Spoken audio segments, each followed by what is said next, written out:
Today we have a lot of animals. Let's learn their names one by one. Are you ready, kids? Let's start.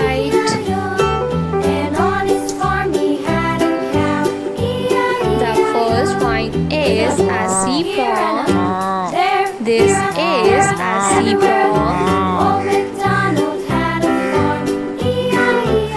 A zebra is a wild animal.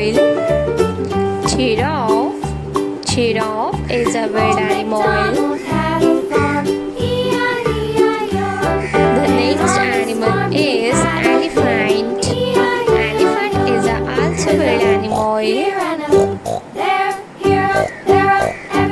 The next animal is a camel. A camel is a farm animal.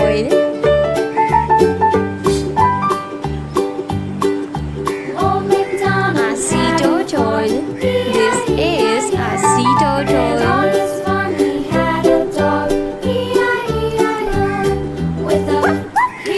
A whale.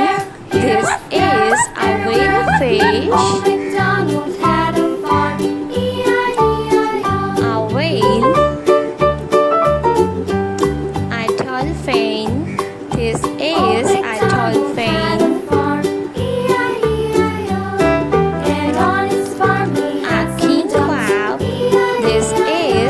King crab. A